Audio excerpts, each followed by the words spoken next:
The Lake Forest Podcast is supported by viewers, listeners, and businesses just like you. Looking for the best pool supplies? Look no further than Dohany's Pool Supplies. With a history dating back to 1967, this family-owned business offers everything families need to keep their pools clean and sparkling, from chemicals to equipment. Plus, customers enjoy free shipping on all orders. Visit Dohany's Pool Supplies today at doheny.com, DOHENY.com, to learn more.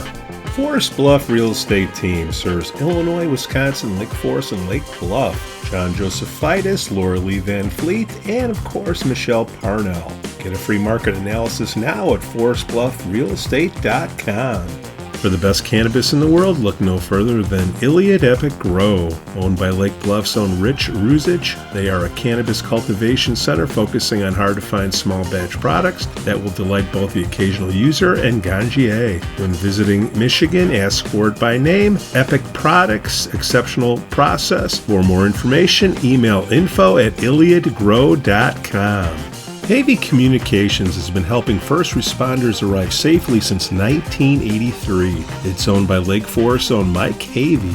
Check them out at havycommunications.com. We'd also like to say we're thankful for our Patreon supporters: Matt A., Elizabeth C., Costa, Lance, Otto, RDM, John C., and Helen. Shout out to the Lake Forest Breakfast Group, Rod Stop and Captain Mike's in Kenosha, the Greentown Tavern, and the Frolic Lounge in Waukegan.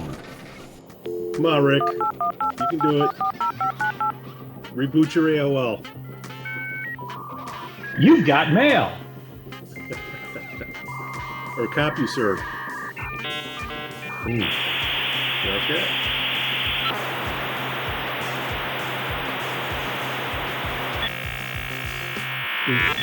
But they're up in Michigan, right? He doesn't have dispensaries. He's a Lake Bluff guy.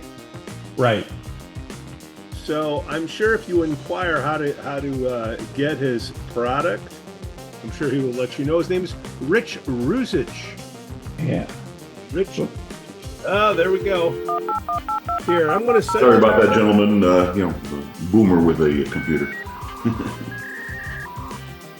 What'd you say, Rick? What's? Sorry about that. I was on earlier there, but I couldn't hear anything. My speakers were misset. So What probably state are we boomer in? in charge of the computer. What state are we in today, Rick? We're still in Arizona. We're coming back tomorrow. Back to Illinois tomorrow. I'll wear my bulletproof armor. See if I can survive through O'Hare. Yeah, don't leave your handheld in the your concealed weapon in the bag. Yeah. Certain NFL players. You know, we're so far north it's sometimes better to fly into Milwaukee. Yeah, it's still a longer drive from Milwaukee, but yeah, there can be some advantages. Sometimes it's good to get in Milwaukee. On the other hand, I've seen other flights where they land in Chicago and then they go fly from Chicago to Milwaukee, so you end up having to wait on the plane in order to go to Milwaukee in order then to drive back. Are you kidding, Rick? You're going to Milwaukee. Oh yeah, I'm going to the Chicago Executive Airport. Sure, yes. Yeah. No, I'm terrified enough of the big planes. I wouldn't get on the small planes too. You could be in a submarine.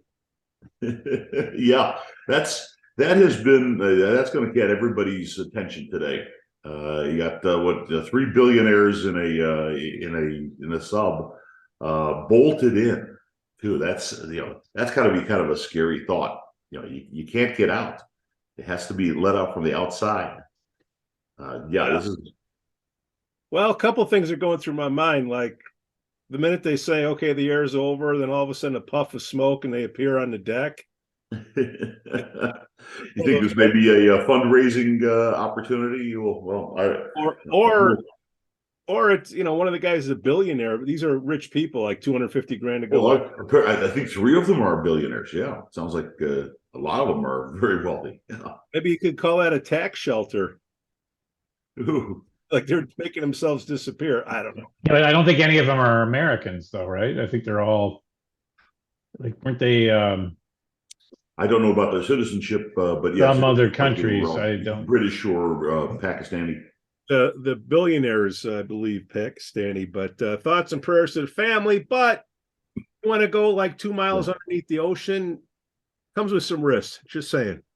Yeah, it really does. I mean, that's kind of looking for trouble on some level. The Titanic was a disaster. You want to make it bigger disaster? Thanks. Yeah. Well, and they were warned on it, but that's not Lake Forest. We got our own issues. Yeah, we got our own issues. I really enjoyed the clip of Kathy Zerniak talking to the CBD, Central Business District, not cannabis, Central Business District. Wait. Committee. I got the wrong notes. Yeah. Is that why you wore your Illiad shirt today, Pete? Rich Ruzich, sorry, man. Hey, Rich did run. Joe, you were talking about this. Yeah, didn't Rich run for the Lake County Board against? Yeah, I think he did in the last election. I mean, and he had those signs up by what used to be scooters, and there's a whole issue with the scooters. That Lake County wouldn't approve it, or? Yeah, the owner of scooters. It's scooters, by the way, and that whole north side of 176 is county. That's not in Lake Bluff. Lake Bluff is the south side of 176. The north side is unincorporated. It's what's called Knollwood. We've talked about Knollwood before. And so its zoning is governed by the county. The owner wanted to put in video gambling machines and beer and wine sales as part of a renovated scooters, building a new building, making it a more modern facility, and putting some money into the process. The county board president, who is also our representative for this district, Sandy Hart, was opposed to that. And as a result, it never happened. And so Scooters in particular, Scooters owner, has been very vocally anti-Sandy Hart in the last election. And yes, there were a number of some kind of nasty graffiti up on the building. Interesting. Just like Chicago. So Rich is very Chicago-like. Yeah, it was not very Lake Bluff-like. I know who else said that. Yes. Now you guys got your own. I've always said I've been trying to get Lake Bluff to annex that whole strip, the north side.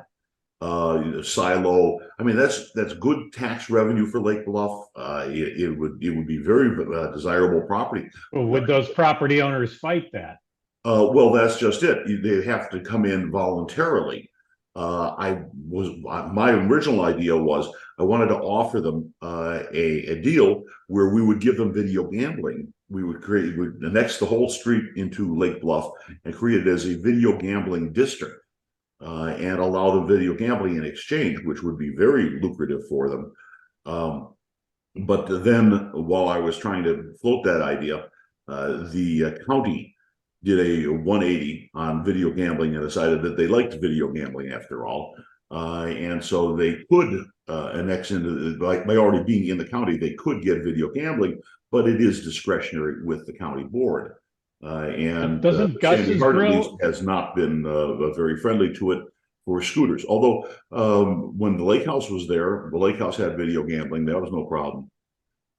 Yeah, and I think, there's this week, the chamber is hosting a breakfast with the mayors of Lake Forest and Lake Bluff. Yes, on Friday morning. Yeah, so, maybe we can talk to the mayor of Lake Bluff on a future show about some stuff. I've always, the future of Knollwood is always it's a thing that's out there because it is unincorporated, and now it's getting surrounded. Now Green Oaks has come in from the west and has annexed land in from the west and is now up to Waukegan Road. To the south, you have Lake Forest on the southwest, and you got Lake Bluff to the south, and then to the north you have North Chicago, such that Knollwood is getting smaller and smaller. Once an area gets to 60 acres or less, it can be forcibly annexed. That is without the agreement of the landowner. But you have to be 60 acres or less and surrounded by other municipalities. Do they So what in that unincorporated in that area there, if they need the police, who comes? The sheriff is supposed to come, but the Lake Bluff police actually come. Obviously, Lake Bluff is much faster, much closer. When there have been shootings at Silo and at what is now Volpe, what is now the landscaping place where previously was McCormick's, there were shootings there. It's always Lake Bluff police who arrive first. It seems like I've had dinner at Silo many times. I can't imagine a shooting occurring, but it seems like a really nice place. It was a surprise to everyone, I think, when it happened. Well, you get a couple drunk people, that can happen. But so the taxpayers, it was a robbery. I mean, this is something I've always thought about. I grew up in Niles Township, where every square inch of the township was incorporated or was part of the Cook County Forest Preserve where no one lived. Yeah. So you really, you didn't really need township government, but they still had it because it was patronage for the. And it's Shields Township is this is Shields Township. I mean, Knollwood is really governed by Shields Township, which does the roads there. There's like 1.5 miles worth of road. But are the taxpayers of Lake Bluff, by sending their police force there, subsidizing that area? And that's a question I've always had. And maybe this is a topic for another show sometime. But do the taxpayers of the incorporated areas shoulder the burden for of people living in the unincorporated areas? So in other words, we live in Shields Town. I live in Shields Township, but I'm in the city of Lake Forest. Me too. So, but there's that unincorporated Shields Township. But am I, as a Shields Township taxpayer, subsidizing an area that has chosen not to incorporate, and is that fair? And I don't know the answer to that. I mean, that's I believe yes, you are, and yes, you are effectively subsidizing it. You know who we should have on, perhaps, is Scoo's sister. Well, she's not on the board anymore. I think I heard she was on. Last time I saw she was. There was some confusion going on in terms of resignations, and then with resignations being withdrawn. Because my last time I spoke to her, which wasn't that long ago, she was on the board still. Well, we did have a Shields Township trustee on recently, but in a different role. David Weil from Christ Church and the Matthew Homes thing with North Chicago is a Shields Township trustee. Oh, okay. We wanted that focus to be North Chicago and Matthew Homes. That said, I mean, it was a great show. I think he indicated to me that Scoo's sister had resigned. And again, I don't want to spread rumors on the internet here if it's not true, but he said that, because that township includes North Chicago, and I guess he was asked, I don't know if it was by the mayor, because he was appointed due to a vacancy. Maybe it was Scoo's sister's vacancy, I don't know, but he was appointed, and because the mayor wanted North Chicago representation on there, because he felt North Chicago didn't always get represented at the township. So again, there's a lot with township government. We've talked about some of the thing the township government really does there is, in addition to the roads, the assessor for all of the real estate in the township is a township position. But really, the only thing that they're doing now is charity work. They have a food pantry. And that's at last, the last vestigial function of the township in Illinois is to provide relief for desperately poor people.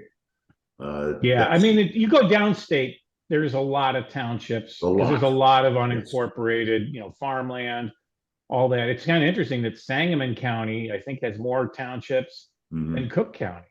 So, but this is it's vestigial. I mean, because when the area is first rural and first farm, the township is there is no city. The township is your basic local government.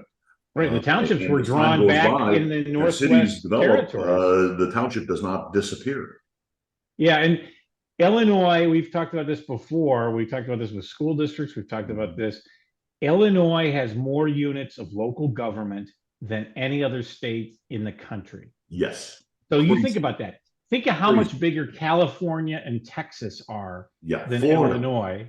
Yet we have more units of local government than California. Yes. And I And they're think that's all getting a crazy. pension too, But Joe. They're anytime, yeah, all I getting know, something. I know. And the problem is, and this cuts to both parties, because I can remember Bruce Rauner, when he was governor, started a task force to look at this. I think he put Lieutenant Governor Sanguinetti on it, and the blowback he got was not from Democrats. No, It was from Republicans, because, like I said, you get outside of Chicago and it's all Republicans on this. And like I grew up, like I said, I grew up in it's not Niles just Township. downstate, by the way. Warren Township, just to Oh the yeah, north of us. Warren Township is a very active group. They provide all kinds of social services. They have a community center. They've got buildings. They've got vehicles. It's a big deal. And most of Warren Township must be Waukegan, Gurnee, Libertyville incorporated. But they still have managed to find a useful purpose in the area, and I think is actively used. But that's not true. Somebody mentioned, however, that's not true. Somebody mentioned scooters, and I have on my notes here scooters, but not the business. These scooters that these kids are hopping on, they go like 60 miles an hour and they're cruising through town, let alone the bicyclists, which are sausage casings that don't stop at the stop signs. There's got to be some restriction on those things, because we're going to see, I'm telling you, There used to be signs in downtown Lake Forest that said "walk bikes" throughout the downtown area, and those signs, I think, have disappeared. I'm not sure why, because I've noticed that they're not there. Well, it's important because we're talking about the central business district, and we're trying to figure out a place to put a parking lot or a parking structure, or use something that's existing. But we're talking about traffic flow, and let's just talk about Sweets driving on Deerpath there. There's so many blind spots there, and you got a kid whizzing by at 30 miles an hour. I'm sure you've seen it too. Yeah. There's gonna be headlines. It's not going to be good ones. So we need to eventually somebody's going to get hurt on that. That's pretty easily predictable. I mean, it's happened. I worked, I think on the very first show I was on, I made reference to the very first time I ever came to Lake Forest back in the 80s. One of my first jobs, I worked for the Haagen-Dazs that was in downtown Lake Forest. It was on Deerpath, where that pizza bakery was, though I think they just closed.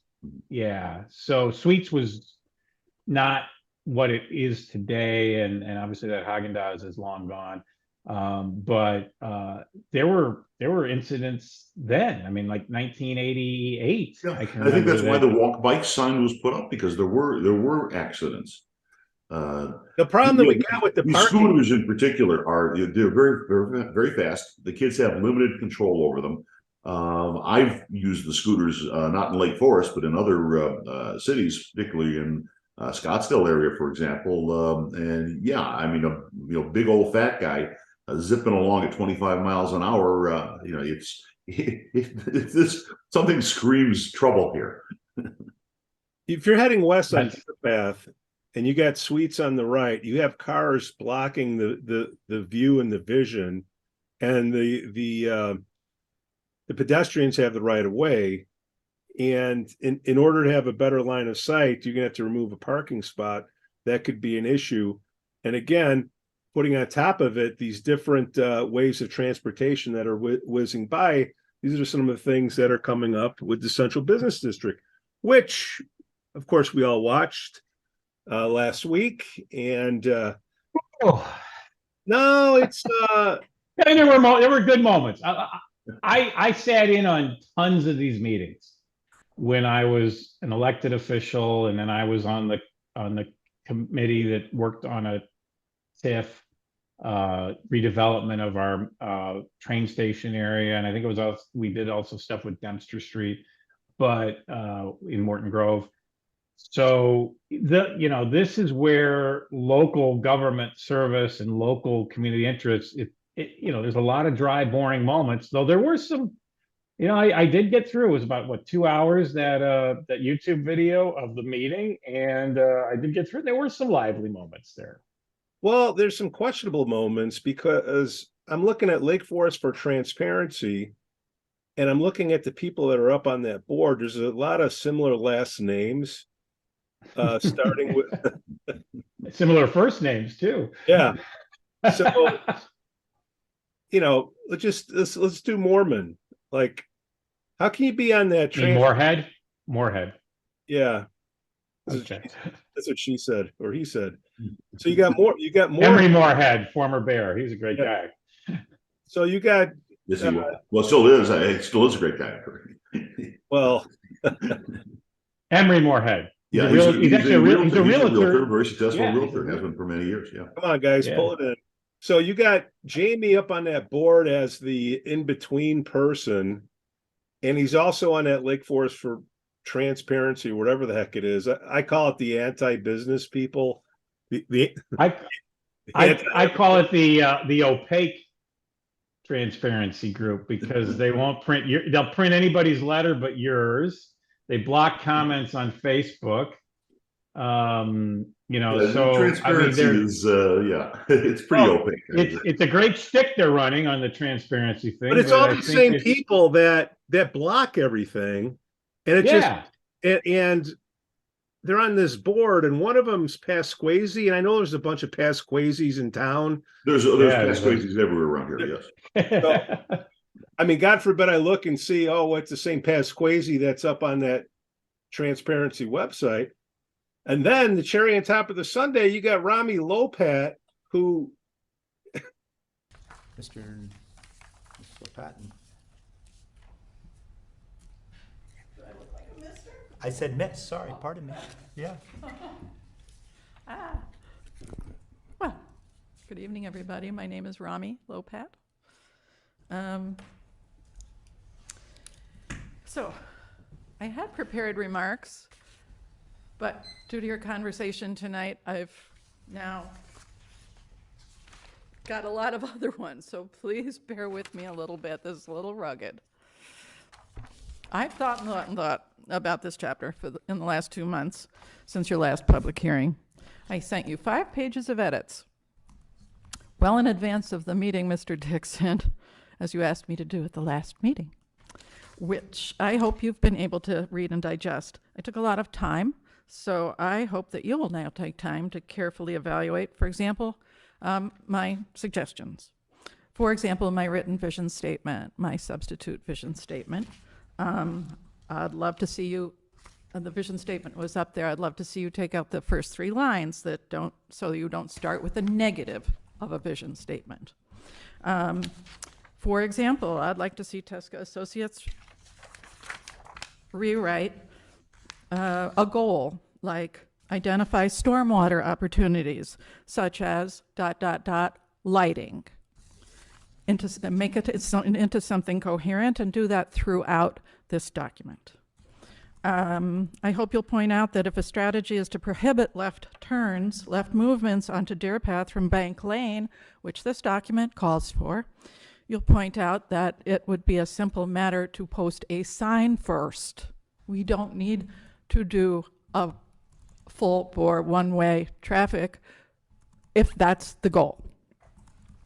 And of course, as Kathy said, a traffic study is needed first anyway, because this document doesn't mention the loss of 17 parking spaces on Deerpath due to beautification reasons. In fact, I'd love to see you take time in each of your meetings, this is what I was going to say at the end, to take up an issue. Just have a discussion with all of us at every meeting. It could be Bank Lane. As Mr. Moorehead said, it's in the zoning code already. Do we really need eight pages in this document? But let's take some other issues that would be great to talk about. The post office, Ms. Nearing. What is its future? This document does not say that we are actively trying to keep the post office right in that beautiful Art Deco building. Why aren't we doing that? Why are we just accepting that the post office is going to move and this is a redevelopment opportunity? And if it is a redevelopment opportunity, are we planning many more stories? Are we going to lift it up and put a parking garage underneath? Those are the kinds of discussions that can be freewheeling, that can be easy in the sense of informal, and and are necessary to complete a document like this, to have clarity on what our decisions are in the future, in 2025, in 2030, in 2035. This is a 20-year guiding document. It needs to be very clear about the aspirations that we have at this precise moment, looking out over 20 years. And this document gives very, very short shrift to articulating those aspirations. Commissioner Moorehead, you raised a good point. Development parameters. Do you remember the development parameters for McKinley? 1.5 pages. Goals, the larger area, aesthetics, open space. Then they had sub-goals, 1 line each. It was a very clear 1-page document. You could scan it. You didn't have to like the goals, but you could scan it and know what was going to happen. And it was a document that you, the Plan Commission, could come back to and say, did this McKinley project, or whatever project, meet the goals, meet these development parameters? Of course, in that case, I would say most of them got flunked. But the idea is correct. This document should be taken back down to a concise 1-page document that the public can digest and know precisely what you were intending, and then turn it into a longer document. I suggest putting this I don't know what the hurry is here. This 1998 comprehensive plan has been around a long time, so I don't know why we have to approve this instant. I would suggest you take 2 months. I don't know. I think probably close down the public hearing, but it doesn't have to. And let's hire, and this is in your staff recommendations, but not quite clearly enough.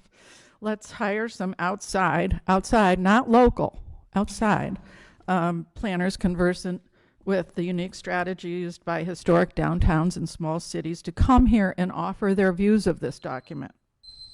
Let's hold some more public forums like the one that we had at Gorton. We need to circle around and have those informal conversations with stakeholders. In fact, I'd love to hear from developers and building owners. I'm really sad that they're not in this audience and giving you testimony.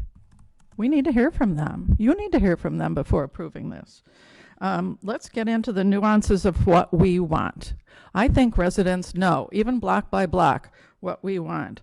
And after that, I think we'll be ready with a well-considered, very adoptable document that will be relied on for 20 years instead of something ambiguous and grammatically incorrect in a lot of places. We're not even close now. As Mark Twain once said, if I had more time, I'd write a shorter letter. Give us some more time and some more involvement. Thank you. Thank you. I'm not really prepared. My name is Rommy Lopat, but first of all, I guess I have a question, which is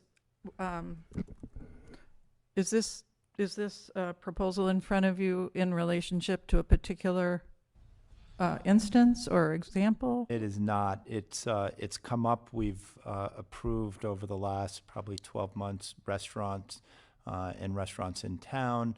The latest one was Sophia's, where the outdoor music subject came up, and at that time we discussed how other restaurants in town had it, and we felt as if, as the Plan Commission, that it should be something that the City Council should direct us to look at. The City Council did that. This is probably the 3rd meeting on this topic, I think, that we've had on the sound, and the city has now come back to us this evening with this proposed amendment so that our business owners in town can provide music in an outdoor setting. Thank you. That's good. I guess it seems to be an opportunity to codify the meaning of rooftop decks. I'm thinking of a building at the corner of Woodland and Western that has a flat roof, that has restaurants in it, and those restaurants could easily be on the roof. I mean, I don't know about the air conditioners and all that, but it does provide an opportunity.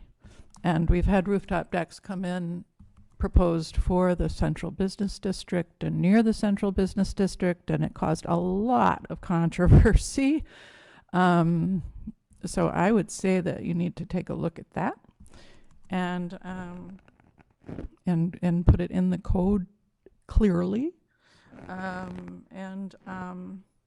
Also, having been director of noise abatement at O'Hare and Midway, I would suggest that you look at peak ambient levels. Nighttime deserves a big penalty in a neighborhood, especially of residences. And for that example I gave you, is there's houses right up against that building. And when you say there's an increase of 5 decibels, that's an exponential increase. That's not just 5 decibels, that's 25 decibels. So you have to be very careful. It sounds minor, 5. No, that is not, you should definitely consult a diagram that shows what various decibel levels actually mean to the human ear, because you may be getting a little bit more than you're counting on. So that's all I have to say. Thank you. Thank you. Are there any other? At this point, there's an opportunity for public to address the Plan Commission for matters not on the agenda. Want to hear from me again? Sure. Ms. Lopat, please come forward.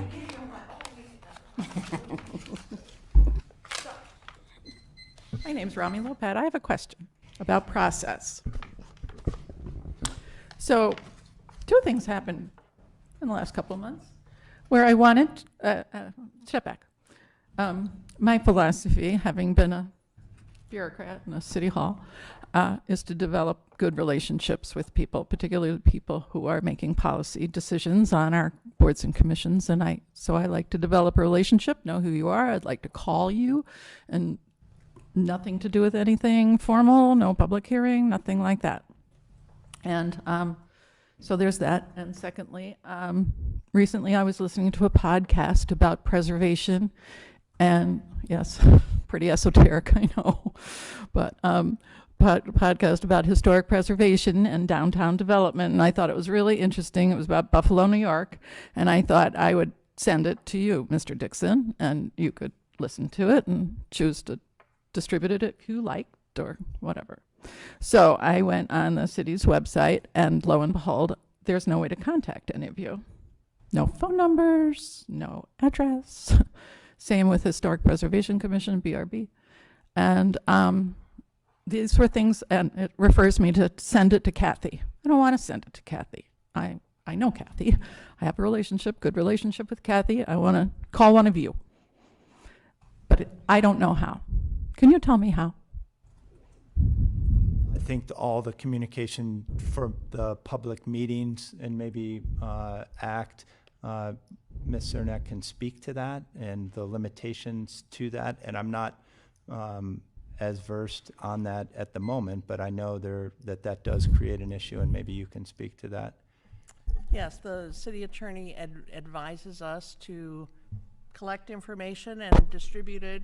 Just today, I think we received 3 different pieces of correspondence, and I think I sent yours out within 5 minutes of receiving it. So we do share that, and then we comply with Open Meetings Act, and there's no ex parte contacts, and so we do promptly share any information. I'm not talking about a public hearing, but I do suggest that the website make clear what happens ex parte, whatever, during a public hearing versus if you, I think it's easy to keep, I think people are, with that caveat about public hearings, can be calling on a personal basis. Okay. Is there anything else that you'd like to address before the commission this evening?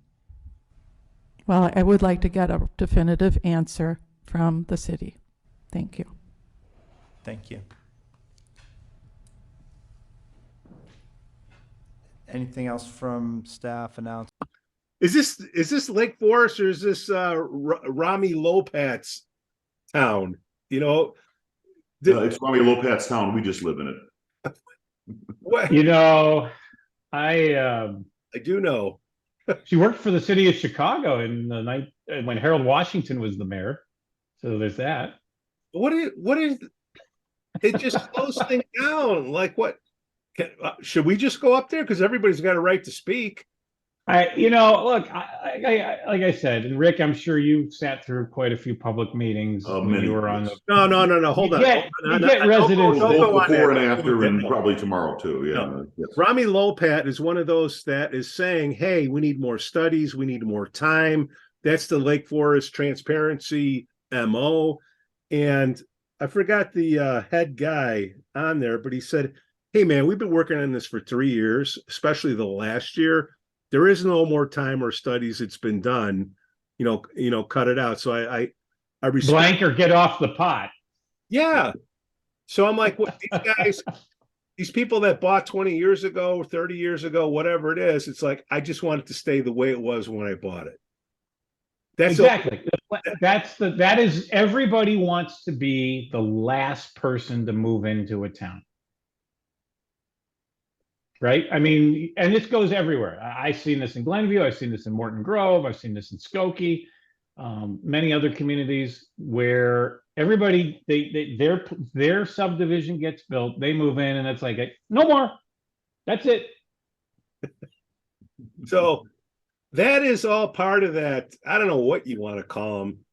Definitely not transparent. I don't think they're even opaque. I find it ironic. So several times during the meeting, they said, we don't want downtown Lake Forest to be like downtown Highland Park. Yet most of those people want Lake Forest to vote like Highland Park. Yeah. Democrats. Mm-hmm. Okay. I mean, there was one speaker, there were three residents came up to the podium by my count. And one of them I used to work with her brother, Courtney McGovern's brother, John, who unfortunately passed away, worked for the Illinois Republican Party. I'm pretty sure Courtney's a Republican as well. But she just came up and said, hey, I think she said Mayflower. Yeah. And I just have concerns, make sure this is, it was a very general comment. I don't know Courtney's involvement in other stuff. I know she's involved with the Iowa Farm Foundation. No, she's making reference to Block the Box and all that stuff, and they're trying to nail everything. I don't want to put in deference to the McGovern family. I don't want to get into too much on that. I don't have time for reference. Starting with Moorehead and Lopat, they're all trying to. Well, Lopat, she felt the need to come up every time there was They had another vote on the speaker ordinance because they want to allow speakers at the restaurants. And, they have to obviously open it up for audience comments. And she's like, I'll come up. I don't have anything to say, but, I worked on O'Hare noise. Like, first of all, noise at O'Hare Airport is not the noise on a music speaker at a restaurant. But she gets into all the decibels and stuff. Thankfully, I think the commission voted to approve that ordinance or the recommendation to the city council, the ordinance, which is probably a good thing. I think it helps these businesses on that. And like I said, every board, every community has a resident that comes up and speaks at every meeting. I can remember the late Raymond Salal in Morton Grove coming up every meeting and was saying the same thing, and he just ramble. And he was the reason we finally please put shut a time up, limit on it. Down. Thank you. Well, it's like, said it. This is America. People have a right to speak their opinion. Okay. Yes. It's not even an opinion. It's pontificating. We of all people should be encouraging free speech. Absolutely. That's expensive. That's expensive speech. It's slowing down everything.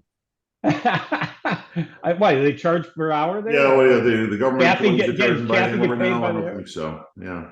I think, but at some point, look, and we've all been, Rick and I have been in those decision-making points.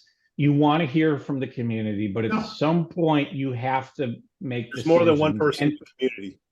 And there's you're never going to get 100%. The fact that there may be, these are people who may want to speak up and you want to hear from them. You do want to hear what they have to say, But on the other hand, you also have to take it with a grain of salt and realize this is just one person standing there. There could be 100 other people who feel the exact opposite. Who Silent are majority. Yeah. Well, and I think the election returns spoke to that. This group, Yes. you see these same individuals, you see them on social media, you Mhm. see them in the transparency letters and things like that. And when election time came, as we've said before, the people didn't just speak, they shouted. Yeah. They like what's going on in Lake Forest. They overwhelmingly supported Mayor Tack.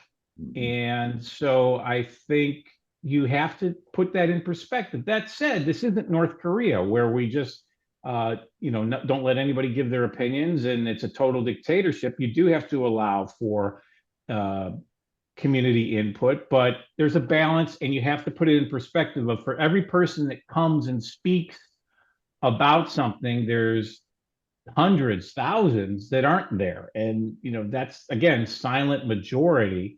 I get it. If you live Rommy, next door, Lopat, Moorehead, and that other guy, I don't remember. They're all part of the Block the Box, the Green Meanies, the Flat Earth Society, whatever. No progress. they would be against Market Square if it was being built today. I will say, I thought one of the most interesting comments I heard during that was Kathy Zerniak commenting on the 35-foot height limit as being no longer something that can be you can build 3 stories and contain it within 35 feet. I would have liked to have heard actually a little bit more explanation what has changed in construction such that you really need more than 35 feet. But that's certainly something that should be looked at. If you can't, Lake Forest does have lots of 3-story buildings. It's very common in the downtown area, and that 35-foot height limit was appropriate when it was set, but perhaps now, if styles and methods of construction have changed such that they need 40 feet or something higher, we should be talking about that. We want to have a prosperous central business district. But they've been talking about this. We want our CBD to be very popular. Rick, they've been talking about this for years. What they're getting to is they don't want to have parties up on the rooftop deck, and they're trying to get things narrowed down so you don't have any more. Are they afraid they won't be invited? Oh, they're all invited. They're just on the west side. No offense, Joe. So, Hey, we got the weddings. We got the weddings. We have the weddings. Here's our Bluff issue here. We've got the weddings at Eloa. So Pete is very East Lake Forest, which I have no problem with. I totally like what Eloa does. So all right. So the issue with CBD, what I got out of it is, okay, you build it up. I heard they were alluding to subsidizing some businesses in there, and where are they going to park? So you have the Chase Bank. That seems a little bit too farther away from what do they call the inner circle. You have behind the Lantern, you got a parking lot. Somewhere along the way, there's going to have to be a parking garage. They don't want to call it a garage. No, it's a structure in Lake Forest. It's not a garage. Yeah, it's going to be a structure. And I was president of the chamber when they built the parking garage behind Chase, and yeah, that was very controversial at the time. We have several different places that would be obviously perfectly suitable for a 2-story parking structure. One would be the Oakwood, the lot behind City Hall, that is just to the north of City Hall, between the Baptist Church and the City Hall. The other place would be where the mobile lot was across the street from the Deerpath Inn. Would be a good spot for it. It's just sitting there as a open blighted spot in the middle of downtown Lake Forest. That's what they should be arguing about. I gotta tell you right now, that spot and the building that used to be the Outdoorsman to the north of that lot, which I've heard is in very bad condition on the inside. That would be an excellent location for some good redevelopment. But instead, it's just sitting there as if you will, a blighted area in the middle, right across the street from the Deerpath Inn of all places. How the hell do you get a parking, what do you call it, facility? Structure. How the hell do you get that passed to make it look nice? It's a freaking garage. Well, the Chase Bank one is a great example of one. I mean, it looks fine. It's fairly open. You drive in to the top, or you drive into the People bottom. don't bank anymore, so maybe they'll take it over. There's a parking garage. There's a couple parking garages down in the CBD or next to the CBD now. The boundaries of the CBD, I'm not quite sure. But what's near the Italian restaurant? Forgive me that I can't. Yeah, that's what I'm talking about. Okay, yeah. And there's one there's an underground one in the building where Duffers is that you there is, although it's fairly until small. 10 o'clock at night if you're going to Duffers, but I shouldn't give that away because that's it's a relatively small one. It's for that building. It's that office as an office building. But yes, you can park down there. Yes. We really don't have. There isn't any others. I mean, there's also, they've talked about doing what's called the Quarter Lot, which is at Wisconsin and Oakwood. That would be one that would be very easily decked. I'll call it decked, because what you're really talking about is putting in either a second story, or really large would be a third story. Oh my God. Certainly, you could at least start with a second story, because a lot of these are. The Quarter Lot's good because it's on an incline, so that you can come in from one side and come in from the other side, which is what they did on the, I'll call it the Chase parking lot, the one across the street from Via Francesca we were talking about, where you go in from one side, you go in the ground floor. You go on the other side, you go up a little bit so that you're above the ones on the ground floor. But they're really fairly small and very easily accessible. And I think that one's certainly worked out very well in Lake Forest. I mean, we're not talking about Marina City size parking garage or anything like that. No, we don't need that. We're going to say that. We don't need that, but yes, we could use, certainly with all the new restaurants and all the new activity in town, we could use a better parking structure. And if I could put it anywhere, I think I would put it in that lot behind to the north of City Hall. Yeah, I mean, even during the day, I've tried to go. Colonial, it's right next to Market Square. You talk about the inner circle. That's the location that's closest to the inner circle. If you cannot have any type, if you're expecting to have more restaurants and more shops and stuff, it's just not feasible to not have more parking because people drive. This is America. This isn't Europe where we all ride bikes. It's great. Some people ride their bikes and scooters and all that, or walk if you guys live down there, so you guys probably walk around there, but if there's just not enough, you need to have a place to park, but you need to do it in a way that's tactful and you're not going to bulldoze Market Square or put a parking garage in front of Market Square or things. You don't want to pave paradise and put up a parking lot? Well, hey, Joni. Where's Joni? Where's Joni Mitchell when we need her? Don't give him any ideas. I'll bring her in for a fundraiser. But there was a reference to the post office. Well, they've been referencing that for years. That thing's like a fortress. I don't know what the heck you're going to do with that thing. That's an old school. That's a good example of, to some extent, the post office is a nice thing because it's an anchor. People go to the post office and they then stop in other places and have a cup of coffee, and it brings people out and brings people in. But as a space, it's a lot of space. That's a lot of, and I doubt if it's actually being efficiently used. In the modern Kathy said it's no way. Well, Kathy said it's pretty highly trafficked for a post office, but it is a nice. I will say of post offices, it is a neat little old post office. The times I've been in there, the people working have been very nice to me. Yes, they are. So I don't want to, which I can't say about all post offices, but they, so. But that said, look, people are mailing. There's less mail today, right? Because of less email mail, and all this stuff. And kids aren't owning cars, so could this? And they have a facility out on, what is it, Bradley? that does Yeah, that's a where a lot of the the actual work, I think, gets done. Yeah. right, because when we went on vacation and we did the hold our mail and then we came Yeah. back early and we wanted Yeah. it to get it early, we went to the post office downtown. We're like, hey, we're back early. Can we get our mail? They're like, oh no, you have to call. We have to call out to the Bradley Road thing. I'm like, well, can I just drive out to the Bradley Road thing and get my? No, no, no, no. So we had to talk. They gave us a phone number and we called a person at Bradley Road. She's like, okay, we'll deliver it tomorrow. And so, but yeah, there's less mail than there used to be. Look at the downtown Chicago post office and how that sat empty for a number of years, but now Yeah, it's been redeveloped into a pretty neat space. It goes over the Eisenhower Expressway there, or Congress Parkway, or well, particularly excuse me, the area in Ivy the Wells back of the Parkway post now. office, it's So- the alley in the back and the back loading areas. Those certainly could be, I would think, better used.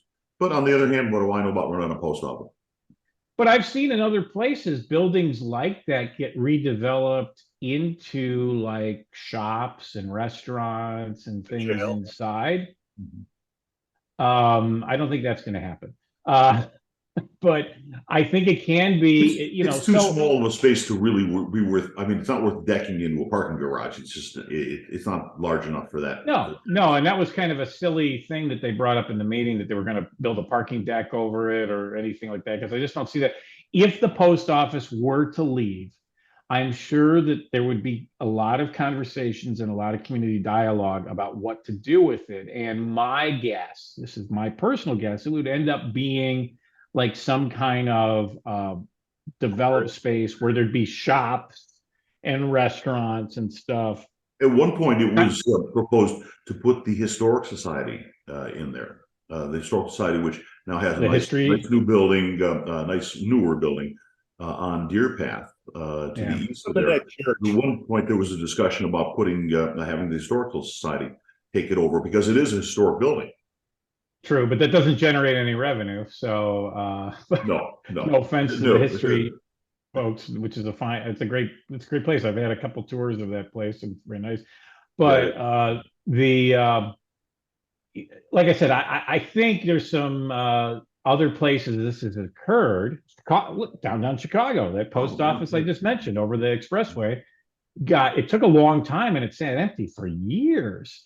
But it ultimately got redeveloped. And I'm sure if, the Postal Service is a very difficult entity to deal with. You can talk to my friends at the Village of Glenview, and when they built a new post office and all the drama they went through with dealing with the Postal Service just to get a sign changed and things, because it was really not in accordance with what they had originally wanted. Some of these are rented. I mean, I think the one in Lake Bluff, the post office in downtown Lake Bluff, is not owned by the post office. It's a rental property. So, guys, I think you're going to see the Postal Service change the way it does things in the years to come because there's less demand for them. It's dead. Let's go on to something else. The CBD, what are the issues? Are those the two issues, parking and... Is this marijuana again? I'm looking at your shirt there. I figured the CBD must be... I don't think we want to... maybe you want a dispensary in downtown Lake Forest? I don't think we want to go there, man. I think a certain political party, that's what fixes everything. Dope and slots. Sorry, transparency people. Well, if we can get slots, it is ironic. That may be a whole different story. Okay, Governor Pritzker was the one that legalized cannabis and expanded gaming in the state, but which I actually agreed with. But I don't like how they did the cannabis. I thought it was stupid how they did the cannabis licensing and stuff. And it's still, and with all the taxes they put on it, I'm told that it's more, you're still better off going to someone on the street to buy your scary thing is, guys, than through the dispensary. But that, I don't know if we want to, that's not a subject for the central, but the whole CBD, why don't they just call it downtown Lake Forest? That's what I called it before. Yeah, it's because I think it's always, because you say downtown, I'm going downtown, you mean you're going to Chicago. At least, certainly if you said that 30 years ago, in common parlance, I'm going downtown, I'm going to Chicago. If you're trying to market something, you can't do acronyms. Not everybody. No, I agree. Yeah. Well, especially one that is also CBD, has a secondary meaning here. Yeah, I agree. We should have a better name for it than Lake Forest Bluff Forest is the Center. Same struggle in Lake Bluff, by the way. Hey, I got an idea. Lake Forest Center. Ooh, kind of like that one. Kind of like that idea. Because that is Tack, it's all yours. What if it's I won't charge for that idea. Market Circle? Oh, Market Circle. I mean, because Market Square is that is the center of it for very good reasons, and it is a really talk about sense of place. Market Square has sense of place. You go there, even if you've never been there before, you walk in and you see this thing, and go like, oh, this is an interesting little. Well, what is this? Yeah, the country's oldest automotive shopping center, and for many years, Marshal Fields. That's you talk about vestigial. I think it's time to close the book on that one. While many of us of our vintage may have emotional feelings about Marshal Fields, I don't think the Generation Z shares that. I agree, but leave the plaques on the building. So, well, there's more reasons for small business than keeping your spouse busy. So hopefully we can get more things, going on. What are you saying? Your wife would shop there a lot? No, I'm just saying, hey, honey, I'm going to edit all. My wife does shop there. I'm editing all this out. All right. Are those the two issues, or is there any more issues? So people want to know. I think three. The number one issue. I think parking is a legitimate issue there.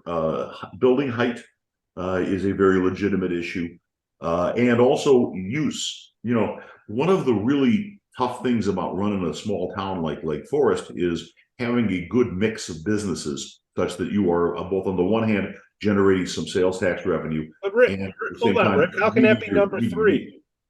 What's that? You're saying what type of business can go in there? Yeah. Number they three. Can't afford to go in there. Types of businesses, or business mix. Let's call it that, because you want to have some mix of restaurants / service, banks, realtors, and this has been a traditional problem with Lake Forest. You guys should realize there's the 10% area, the area that is bounded by Deerpath to the south, and then Market Square to the north was, and I think still is, subject to a rule that only 10% of the businesses can be ones that do not generate sales tax revenue or restaurant taxes, because the problem was the realtors were taking over the downtown in the 1980s, and they were outbidding retail, and so the city of Lake Forest, in a very communistic, non-entrepreneurial manner, put a numerical restriction that no more than 10% could be non-retail. What about art galleries? Restriction on that? Or I don't know whether they were. I think that sales tax were generating. I think they were okay. But the doors are. But you mentioned banks, Rick. Yeah, we talked about post office. Banks are the other one too. The banks generate no sales tax. Yeah, but they're also becoming obsolete. You used to see these huge bank buildings everywhere, and everybody's banking online now, right? Yeah, you're right. It's a very different thing. I mean, because it used to be people would save up their money, and on Saturday they would go to the bank. They would, that was kind of a regular activity. They would put money in, take money out, but you would go there physically in person to do that. Now, of course not. And these banks need, like most tech-oriented companies, these banks need fewer employees to operate, so they don't. Yes. They used to have 20 people sitting in desks and tellers, and now it's like they need like 3 people there. Yeah.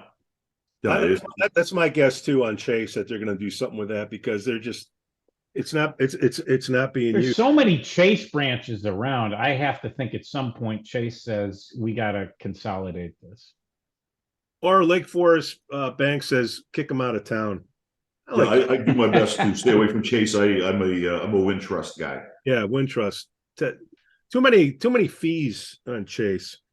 Yeah, well, Wintrust, no ATM fees. Wherever you go, if you wherever you are, and I've done it in foreign countries, no ATM fees at Wintrust.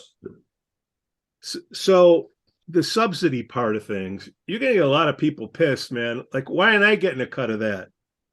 Right? Because they're going to be subsidized. Well, businesses can't afford to go in and pay the rents that are there. So they're talking about what I heard, and I'm sure I will be corrected, but I'm 90% right on this one. The city's going to help pay or reduce tax, doing something to help put small businesses in there so they can afford the rents. Pete, you're down to 90% right on this one? I mean, usually you're 100.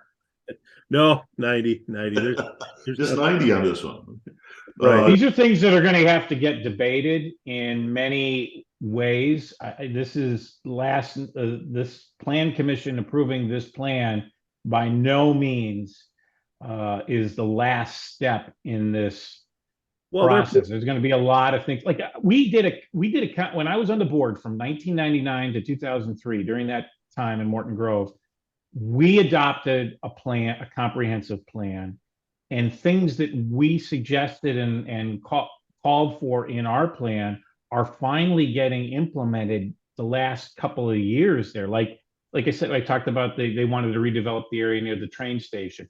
You didn't see that happen for quite a few years. They finally got the Moretti's restaurant on Dempster Street there.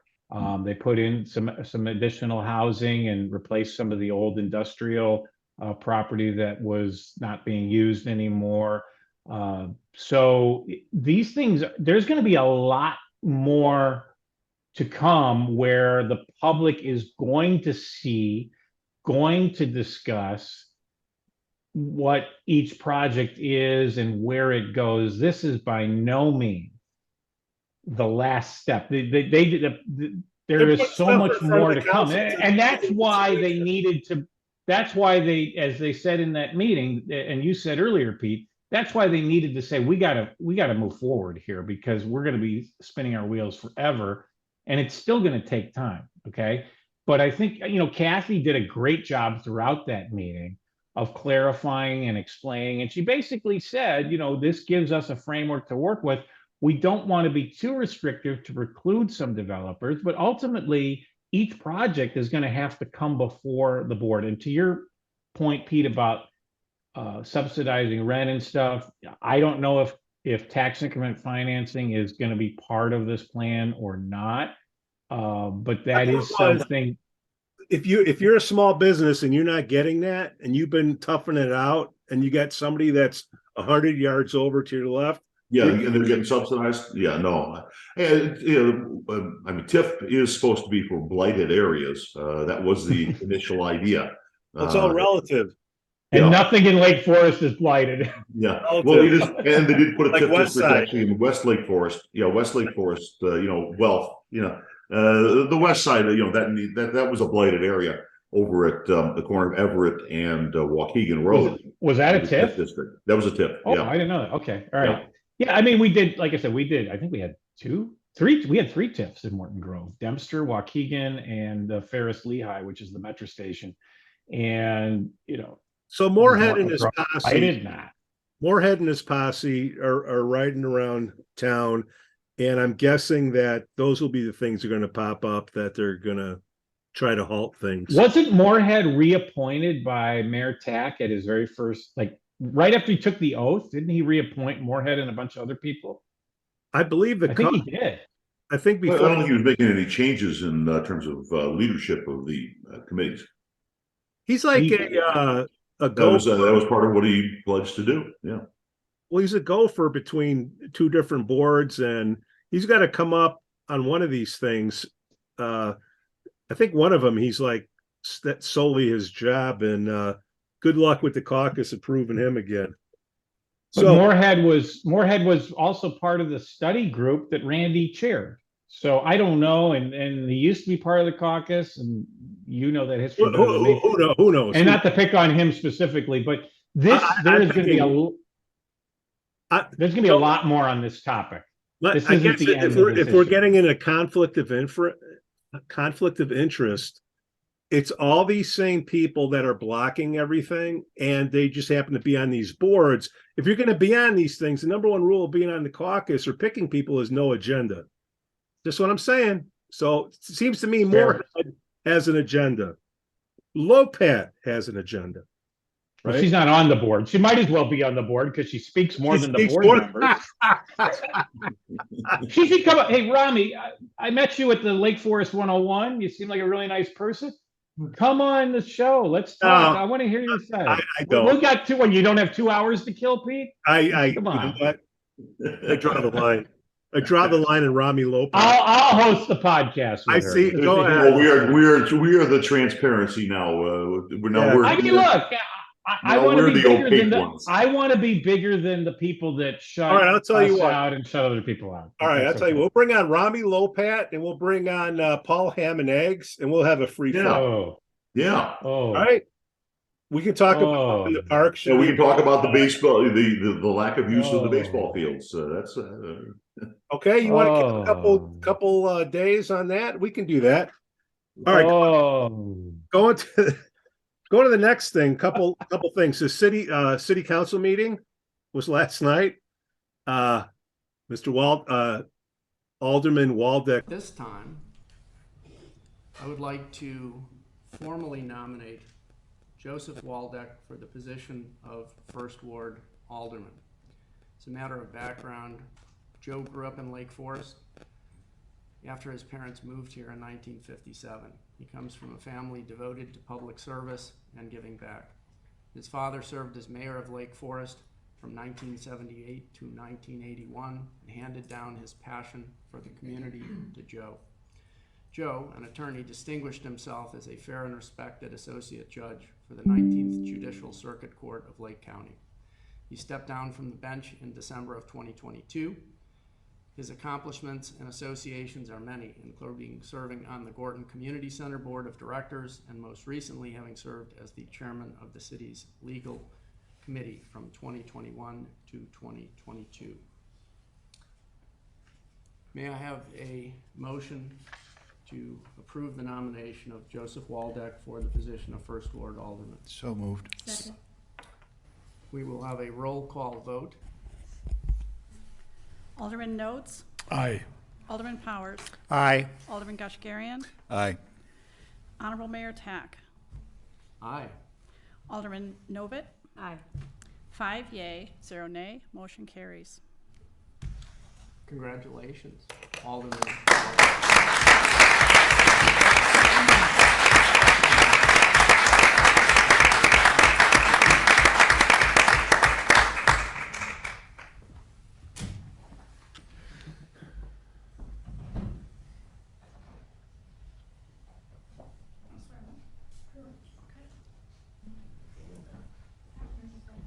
Please raise your right hand and repeat after me. I, Joseph Waldeck, Joseph R. Waldeck, having been appointed to the office of Alderman of the City of Lake Forest having been appointed to the office of the City of Alderman of the City of Lake Forest in the County of Lake in the County of Lake and in the State of Illinois, in the State of Illinois, do solemnly swear do solemnly swear that I will support the Constitution of the United States that I will support the Constitution of the United States and the Constitution of the State of Illinois, and the Constitution of the State of Illinois, and that I will discharge the duties of said office and that I will discharge the duties of said office according to the best of my ability. according to the best of my ability.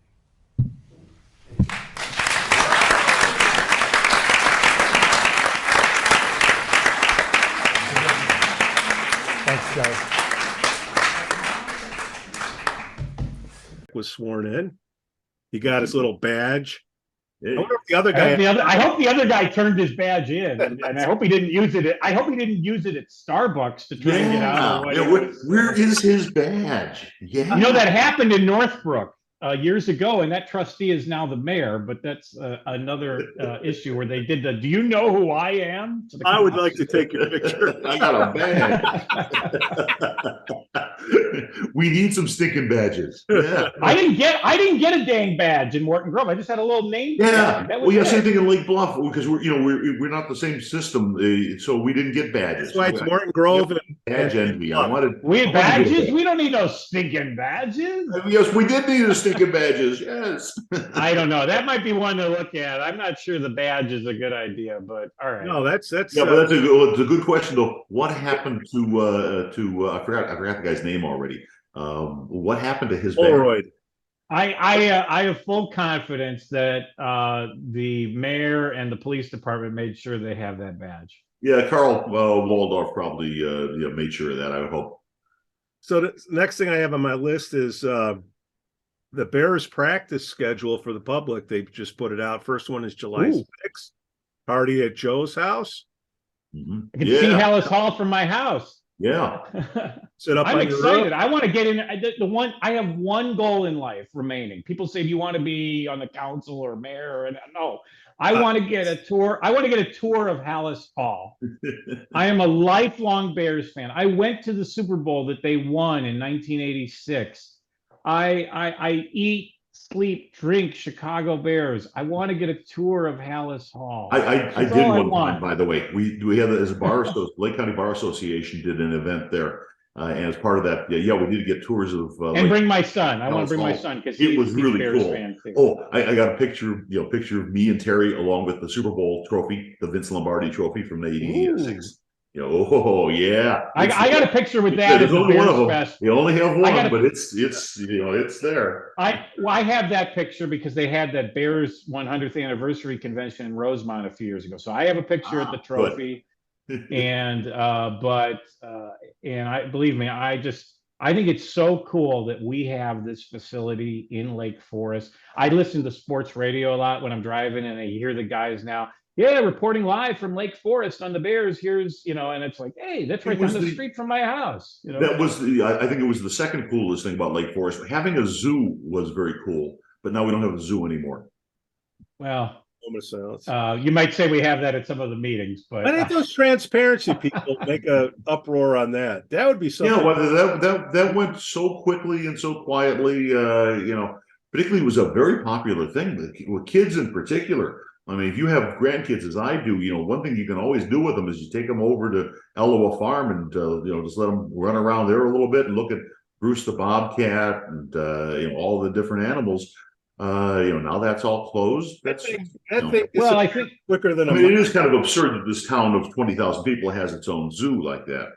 And I guess it was really just Rob Carmichael's vision, determination. To create it, and it was hugely successful. I think we will definitely miss that. I'd love to get Rob on the show. I've never met him, so I don't, but I've heard nothing but nice things about him. Very nice guy, wonderful guy. Yeah. Maybe Pete, we can reach out to him, or if Rob's listening, reach out to us. Yeah, Rob, give us a call. Because he's a former employee now, so he's free to speak his mind. I don't think he signed a severance package. Yeah. But we talked a little bit about this a few weeks ago. I think the issue there, my understanding, but I'd love to hear different perspectives, is Rob was doing the work that 4 or 5 people were really supposed to do under today's zoological standards. And so you had to make it mathematically possible. Yeah. Well, he probably didn't follow the labor laws. For one thing, I mean, most government employees are supposed to work a certain time, and then they stop, and there's unions and all that stuff. And I don't know the specifics, but but there's lots of late night stuff that he had to do, I'm sure, and weekend stuff. Those animals don't. Those animals don't stop needing help at 5 o'clock. We were playing golf at Deerpath in a charity golf outing. And we're going along there. We come up to, and I can see that something's on the green I can see in the distance. Something's on the green, and we're getting closer and closer. It wasn't my ball, definitely not. We're getting closer and closer. And realize Rob's up there on the green with a giant Gila monster thing. I mean, this thing is a big animal, big amphibian animal, and he's up there on the green. Everybody, of course, is looking at it like, "Oh my God, what is this thing here?" It was really a surrealistic experience seeing Rob with this Gila monster on the Deerpath golf course. It was. He had some fun with it. It'd be a great show to talk about. But Joe, let's talk about something that's living. your neighbors there, the Bears. Why don't you run over there and get a 2 tree press passes, and we want to come over and as media and. That thing is like Fort Knox. You can't get in there. No, yeah. Which I understand. In fairness, all NFL teams are doing that because even when I went to Lake Forest 101, the bus tour originated from the municipal building next door that should have been the Costco. And there was like 3 guys standing on the street waiting to see if when the Bears players would come out, if they could get an autograph, and they're out on that street out there. So I can see where they moved. Back in the day, they were at Lake Forest College. Right. When I worked at Haagen-Dazs, all the 85 Bears would come in and buy ice cream. It was really cool. But the Bears, like all NFL teams, I'm pretty sure have moved. You're a member of the media and you want some passes, just knock on the door. Good luck. Give me some bail money. I need Lester to bail me out of jail then. Yeah, here we go. This will be a good. Hey, I'm with the Lake Forest podcast. Can I get a press pass? Why not? Hey, social. But I would love a tour of Hallis Hall. Lifelong Bears fan. Here, Joe. I can see Hallis Hall from my house. Take a breath, Joe. Speak to the social media guy of the Chicago Bears. What do you want to tell him? Can my son and I please have a tour? No, but I would love to. I would love to have somebody on from the Bears on this show to talk about Lake Forest. I mean, I don't want to bug them about who the draft picks are and how the quarterback's going to do this year. Because there's plenty of shows. Or where the new stadium's going to be now that they're moving to Waukegan. Yeah, and that's a whole thing. That's going to happen. I have repeatedly heard from people that no matter where the stadium winds up, they are committed to remaining in Lake Forest. So for that facility. So I mean, they just built that facility. It's a beautiful building. Yeah, and you got to remember the Hallis family has deep ties. That'll make a nice to Lake Forest. Costco. A little remote down the road there for Sam's. Well, there's one in Vernon Hills now, but I'm sure. All right, Chicago Bears social media guy, come on now. Come on, let's go. Lake Forest. Let's go. Bear down, Chicago Bears. Victory. Victory. Hey guys, I'm having a problem with the internet. Have a great weekend. The Lake Forest podcast is supported by viewers, listeners, and businesses just like you. Looking for the best pool supplies? Look no further than Dohany's Pool Supplies. With a history dating back to 1967, this family-owned business offers everything families need to keep their pools clean and sparkling, from chemicals to equipment. Plus, customers enjoy free shipping on all orders. Visit Dohany's Pool Supplies today at doheny.com, DOHENY.com, to learn more. Forest Bluff Real Estate Team serves Illinois, Wisconsin, Lake Forest, and Lake Bluff. John Josephitis, Laura Lee Van Fleet, and of course, Michelle Parnell. Get a free market analysis now at forestbluffrealestate.com. For the best cannabis in the world, look no further than Illiad Epic Grow. Owned by Lake Bluff's own Rich Ruzich, they are a cannabis cultivation center focusing on hard-to-find small batch products that will delight both the occasional user and ganjier. When visiting Michigan, ask for it by name. Epic Products, exceptional process. For more information, email info@illiadgrow.com. Havy Communications has been helping first responders arrive safely since 1983. It's owned by Lake Forest's own Mike Havy. Check them out at havycommunications.com. We'd also like to say we're thankful for our Patreon supporters: Matt A., Elizabeth C., Costa, Lance, Otto, RDM, John C., and Helen. Shout out to the Lake Forest Breakfast Group, Rod Stop and Captain Mike's in Kenosha, the Greentown Tavern, and the Frolic Lounge in Waukegan.